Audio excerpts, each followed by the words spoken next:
Ratusan warga desa Cirende, Kecamatan Cilograng menolak hadirnya PT Mayora yang ingin menguasai tanah ex-HGU PT Alam Permai Sawarna (APS) yang ada di wilayah desa Cirende. Hal ini disampaikan oleh warga saat PT Mayora mengundang warga untuk diskusi di kantor desa Cirende pada hari Kamis tanggal 2 Oktober tahun 2025.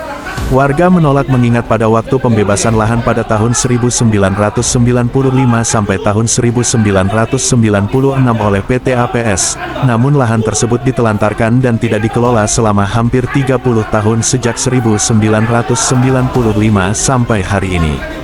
Lahan ex-HGU PT APS digarap oleh warga secara turun-temurun.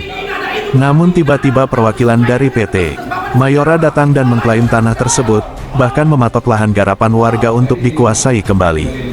Warga juga dimintai tanda tangan pernyataan yang salah satu poinnya yaitu bagi hasil 60-40 perayaan dengan pihak PT Mayora, artinya segala hasil bumi dari lahan garapan warga tersebut 60% untuk warga dan 40% untuk pihak PT sebagai pengelola.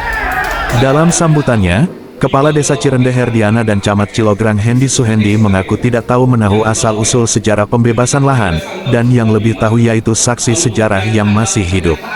Musyawarah tersebut dihadiri oleh Camat Cilograng Hendi Suhendi, Kepala Desa Cirende Herdiana beserta jajaran, tokoh masyarakat, tokoh pemuda, beserta ratusan warga penggarap. Sementara Sumarja, mantan kepala desa yang juga saksi sejarah pembebasan lahan mengatakan, bahwa dulu pembebasan lahan-lahan ini masih masuk desa Cibareno sebelum dimekarkan jadi desa Cirende.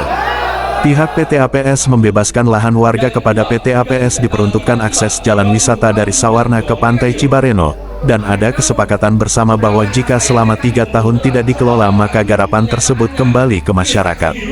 Menurut Api, salah satu tokoh Cilograng, kepala desa pada masa pembebasan oleh PT APS tahun 1995 sampai tahun 1996 merasa aneh, tiba-tiba setelah 30 tahun datang dengan nama PT Mayora, padahal dari dulu tanah tersebut tidak dikelola, bahkan izin prinsip dari pemerintah daerah pembebasan ini untuk akses jalan pinggir pantai dari Sawarna ke Pantai Cibareno, namun sampai saat ini tidak dibangun. Sebelumnya kesepakatan dengan para tokoh jika 3 tahun tidak dikelola maka dikembalikan ke masyarakat.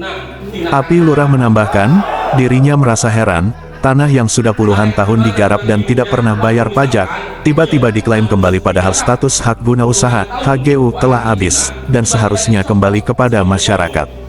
Musyawarah semakin memanas saat pihak PT Mayora mengklaim tanah secara sepihak, bahkan tiba-tiba minta kepada warga dari hasil garapan tersebut 60/40.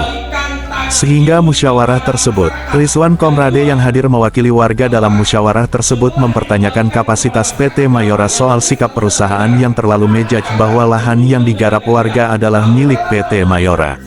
Saya heran tiba-tiba perusahaan datang mengumpulkan warga desa Cirende sebagai penggarap, dan mengklaim sepihak, padahal kita semua tahu, dulu warga membebaskannya ke PT APS, makanya kita tanya kapasitas PT Mayora di sini sebagai apa? Karena jika tiba-tiba datang dan matok lahan garapan warga, bahkan ingin bagi hasil garapan, itu salah besar. Menurut Rizwan, minta kepada Mayora untuk menjelaskan kapasitas hadir di sini, dan legalitas status tanah yang diklaim tersebut, karena ini sudah puluhan tahun digarap oleh warga, sementara ditelantarkan oleh PT APS. Sama dengan pihak PT dulu dengan APS, kalau jangka waktu 3 tahun, berarti tahun 2000, tanah warga misalkan tidak digarap oleh mereka, lalu kemudian ditelantarkan, maka kembali ke masyarakat. Selain itu, Rizwan menegaskan jika pihak Mayora tetap bersikukuh, maka ini akan jadi konflik besar, karena statusnya tidak jelas, bahkan ratusan warga untuk memenuhi kebutuhan hidupnya bergantung pada tanah yang sudah turun-temurun digarap. Hingga musyawarah di kantor desa bubar dan tidak menghasilkan apapun karena warga merasa kesal dengan sikap Mayora yang mengklaim sepihak tanpa menjelaskan asal-usul pengklaiman tersebut, bahkan tidak bisa membantah pernyataan yang disampaikan oleh saksi sejarah yang masih hidup yaitu mantan kepala desa. Dari Serang, Banten, Supriyanto, Tim Liputan JGN TV, mengabarkan.